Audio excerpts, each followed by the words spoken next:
ఈరోజు మన దేహాల్లో మన చైతన్య శక్తి సహజంగానే ఉప్పొంగుతుంది.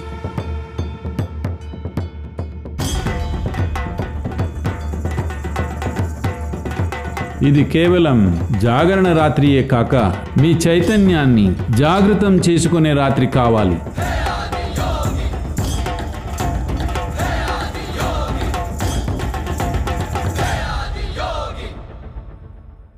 Sadguru, I heard you saying that it doesn't matter where you are, I can still be with you. I mean, you can still access my energies. And these days, you're giving many Mahasatsangs, and you're available in India and South India especially. So, I mean, I sometimes get confused, like, because you're available so closely, if I'm not able to make it, like, I can't convince myself, I can't hold back. And if I go everywhere, like, I have a problem with my family, so… Family means what? Parents or husband? No, only parents. Parents only, that's okay.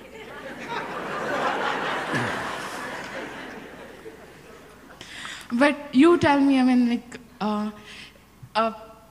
you make it happen for people, to make it even more conducive, so that they can access you if they're in your presence. I feel it when I come here, but in case if we are not able to make it till here, will you still be available for us? No, I thought you were consulting me how to solve the family problem.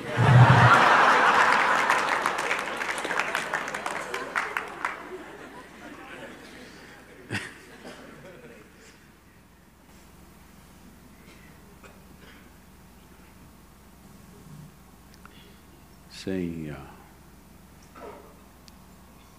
there are two aspects to this. For your own spiritual growth, if you generate substantial receptivity within you, if you become receptive, geographical distance is not an issue at all, at all. It is not even an issue. But for you to become receptive, some work is needed. Does it take years? That's not the point. Time is not even the question. The question is the thing about how long does it take to open the window? It depends how long you will take to open the window. Is it locked? No. Is it locked? If it is locked, it's only from inside, it's locked. From outside, it is not locked. So how long will you take is a question that you have to ask for yourself. So if your doors are open, then geographical space is not an issue.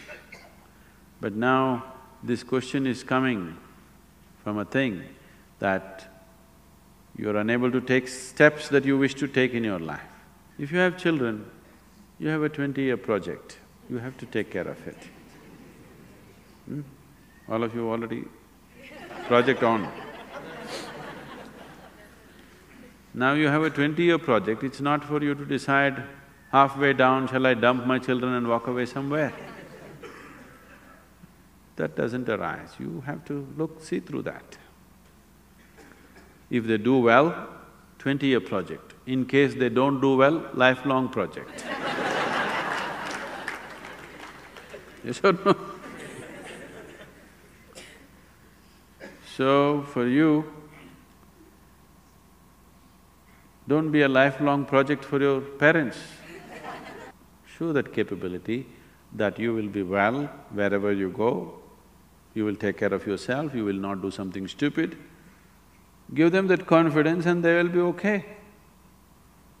Yes or no? Yes. Do your parents want you to do well or not do well? They want you to do well. So you just have to create that build that confidence in them that wherever you go, you are well and proper, you are not going to get lost somewhere. If that you create, parents are not an issue. Yes?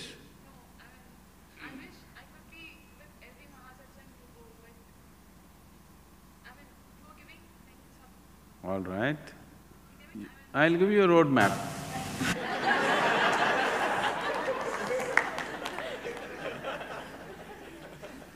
Leave that. Now, I told you, if you are open to it, geographical distance is not a distance. It's not at all a problem. But now you want to go and do something, you don't have to stop yourself. In your life, if you do not do what you care for now, what are you going to do with your life? Every human being should look clearly, not something fanciful today. You must look deep enough and see what is it that you really want to do, and you must do it, isn't it? Otherwise, when are you going to do it? You will sit as an old woman and think, oh, I wish I had done this, I wish I had done that. Till now, every generation of women on this planet have gone like that. You are among the first generation of women who have the opportunity to do what you want to do. You must do it, isn't it? You must do it means not doing silly things. One reason why they kept you under iron hand is because they believe that you will do silly pink things only. If you show that you're going to do responsible things, you're going to create things, you're going to make something out of yourself, why the hell should anybody stop you, isn't it? Isn't it so? So you have to show that, and you must do it. If you don't do it now, when? How do I become so receptive that it doesn't matter where I am, I can still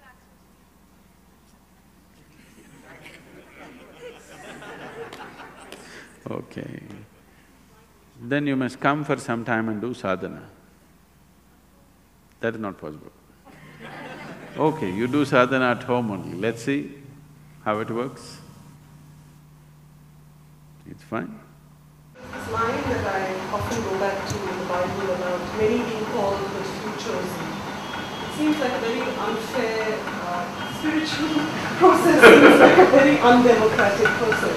So the line I think is about many being called but few chosen. I would say many being called but few choose. Few choose to really come. It's not few are chosen, just a few choose to take the step. People ask me how many steps, just say, I tell them take one step, and there is only one step. You have taken 1,000,000 steps outward, just one step inward, that's all it takes. But you can't take a step inward like this, you have to turn around and take it. But you're not willing to turn around because you made investments on the outside. It is not that if you turn inward, you lose the outside, it is not so. It is an uncalled for fear. And once again, this fear has been nourished by all kinds of misinterpretations of spirituality. People have always told you if you turn spiritual, you will leave everything and go away. If you turn spiritual, your residence has to be in a Himalayan cave along with the rodents. It cannot be in Bombay. Yes. So an inward step has nothing to do with Himalayas or with Mumbai. It's got nothing to do. Mumbai and Himalayas is a choice of residence, that's all. That's an outward thing, it's nothing to do with your spirituality at all. You like to live in the mountains, fine, it's up to you. It has its advantages and disadvantages. You like to live in Mumbai, it has its advantages and disadvantages, isn't it?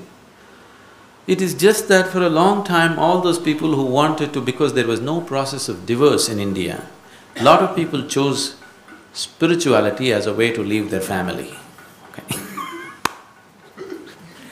Because there was no honorable way of leaving your family unless you said, I'm going spiritual. So, it's an excuse that a lot of people have used for a very long time. I don't think now you need an excuse, do you? But I don't find my inside a very nice place. You have never seen your inside. What you are right now calling as inside is your mind. Your mind is not inside. Your mind is just society's garbage bin, isn't it?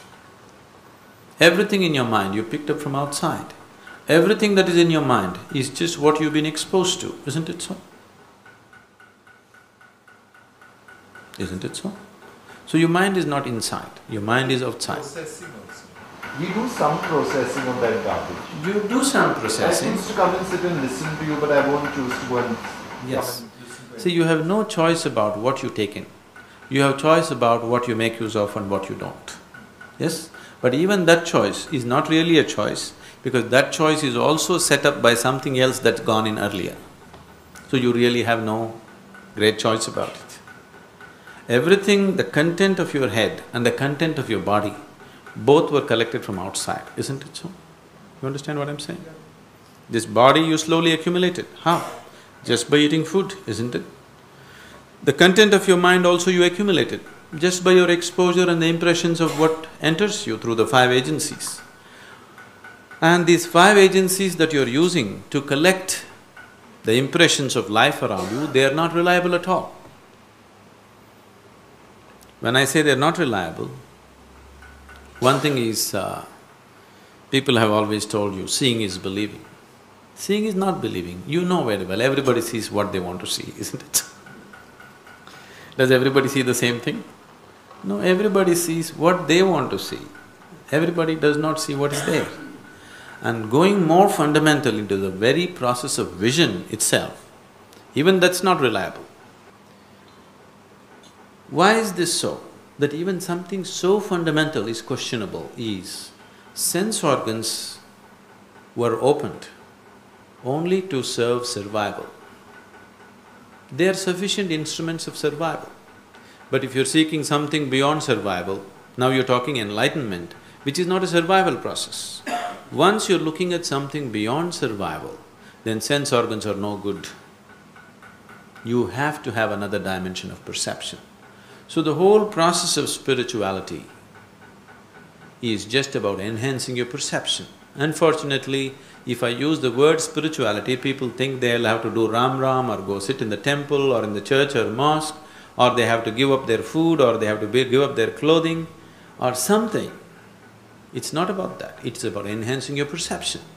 The only way to know is by enhancing your perception. Everything else is just belief, isn't it? And what you believe is immaterial, because if we work hard enough on you, we can make you believe any damn thing. We know that very well. We just have to work hard enough on you. We can make you believe the weirdest of things in the world if we work upon you right from your childhood, isn't it so? Haven't you seen enough of life around? You know that. So what you believe, whatever it may be, is of no existential value. It may have social value. When you talk about enlightenment, you are not talking about social or personal dimension of life. You're talking about an existential dimension of life. If you have to be open, if you have to know life in an existential way, the only way is to enhance your perception, not by thinking it up, not by philosophizing, not by discussion, not by believing. Only with enhanced perception can you receive life, can you know life. There is no other way to know life. So enlightenment means a heightened level of perception in an ultimate way. If your perception is full on, you receive everything that can be received and know life in its totality. We would call that enlightenment. Now that you asked, how does it feel? Let me try to work around that.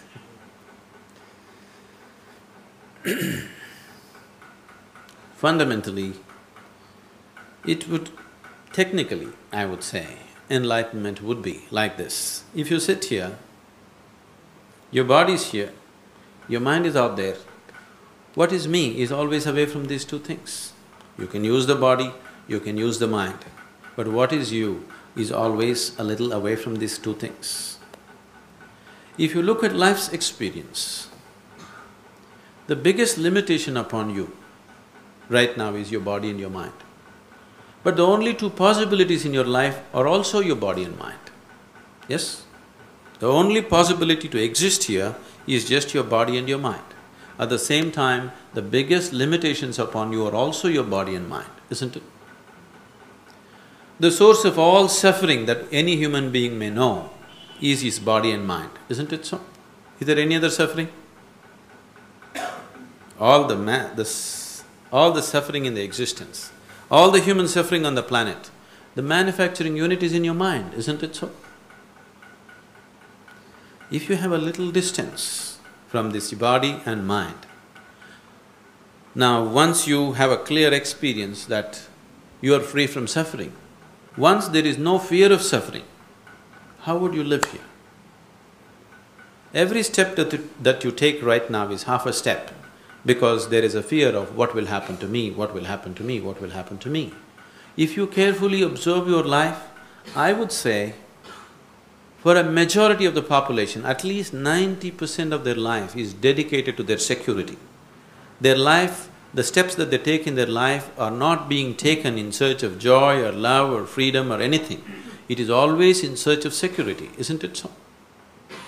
Yes? When you're constantly in pursuit of security, what you're doing is you're in pursuit of death. Because life is never secure. It doesn't matter what you do, how much insurance you have, how much bank balance you have, how many thousand people you have around you, tomorrow morning you may just fall dead. Yes? We're not wishing it, but it can happen, isn't it? It's happening to so many people. It can happen to you or me tomorrow morning, isn't it? So as long as you're a physical body, as long as your life and the experience of life is limited only to the physical and the mental, living with fear and being constantly security oriented is unavoidable. It's inevitable. That's the only way you can live. So if your experience of life transcends the limitations of the physical, now physical and mental are there in your life, but you are never a part of it. You can use it, you can enjoy it, but you never become that. If this freedom is attained, can you imagine how you will live? Unbridled life, isn't it? You can play with life any way you want, but life cannot leave a single scratch upon you. Is that a good description of enlightenment? Is it worthwhile? It sounds right. Huh? It sounds frightening also. Frightening what? When you're enlightened, does that person become like vapor? Like you begin to see that… you begin to see that everything is like Maya and illusion and everything fades, and people who… if someone you love gets enlightened, would they also see that you're meaningless and…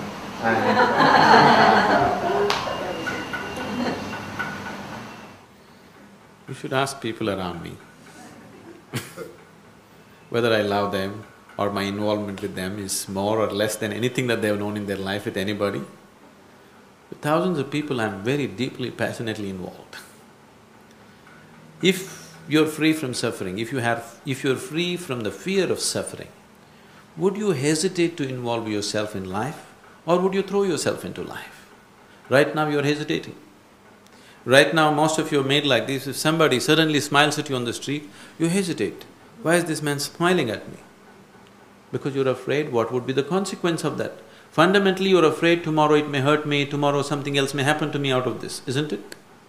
So you're constantly hesitating to involve yourself with life simply because of fear of suffering. If fear of suffering is taken away, you could give yourself absolutely to everything around you, isn't it? So this way, would you love more or less, love less? Would you love more or less? Difficult to imagine, but logically from what you've said, yes. See, I can only speak logically to you. Do you want me to speak another language which is not logical? Yes. We don't mind… I have no problem with fuzzy. But I have a problem but with still logic. If the world Fuzzy is logic. organized like that, is it organized? If it's illogical, then I don't mind illogical, but is it illogical?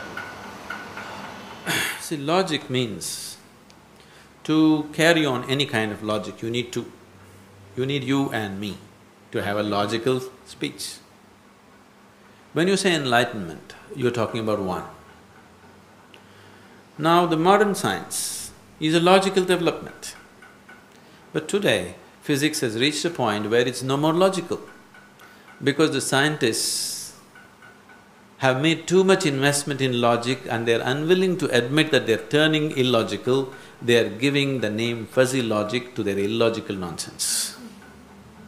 They're afraid to admit that they're logical ways have no further scope to pursue science. That's the reason these kind of words have been coined. If you're fuzzy, how can you be logical, tell me? To be logical, you must be like a knife, isn't it so? Yes or no? If you want to be logical, you must be like a knife, cutting everything into pieces. If you're fuzzy, how will you be logical? So fuzzy logic itself is illogic, isn't it so? The very terminology is illogic. So right now, science is beginning to realize that logical way of approaching things is limiting. It cannot take you beyond a certain point. It's a good realization. But they have made so much investment in the logical, they're afraid to turn around and say that or do something else, because then all that you've worked on may become meaningless, like you're saying, it may become Maya. So if it is Maya, what's your problem seeing that? I have not said this, okay, this is not my statement. I am saying, in truth, if suppose person next to you is just a bubble of air, what is your problem in seeing it that way? Because you made an investment, isn't it? Yeah, actually. If you're a vested interest, you shouldn't talk about enlightenment. If you're a seeker, wanting to know what is true, only then you should talk about it. Now if you're telling me, even if this person is just a bubble of air, I would like to think he's made of gold, then I'm fine with you. I'm fine with you as a friend, but I won't talk enlightenment to you, because you have no intention like that. You have no intention of seeing life just the way it is. Why are we afraid of seeing life the way it is? You think the way creation is not as good as the way you have imagined it? That's a foolish idea, because you are just a piece of creation. Whatever you are imagining about life, the way creation is must be far more beautiful than the way you are imagining it, isn't it? Because you are just a tiny speck of creation.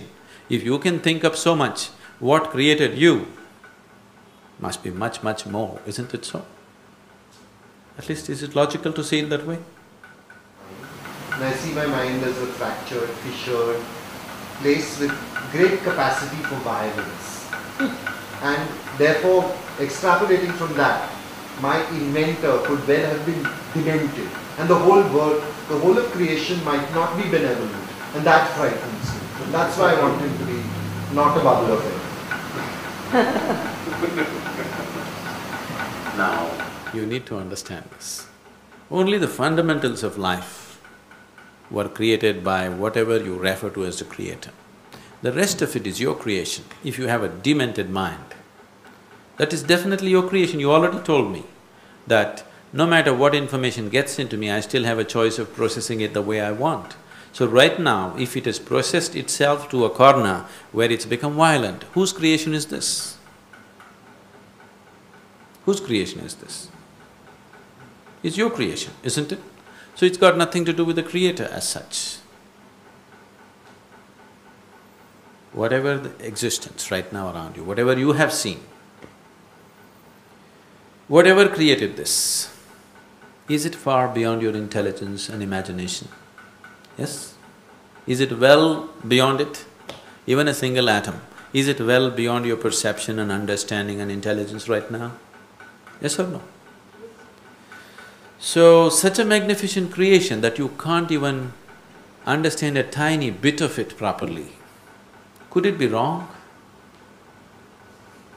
This right and wrong is your idea, isn't it?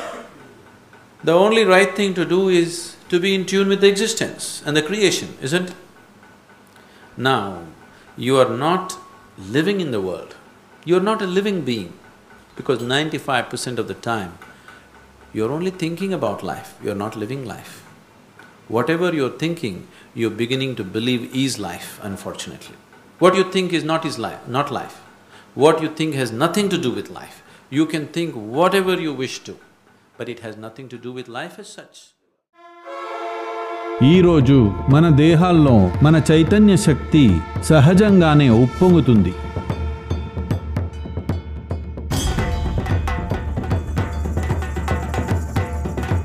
ఇది కేవలం జాగరణ రాత్రియే కాక మీ చైతన్యాన్ని జాగృతం చేసుకునే రాత్రి కావాలి.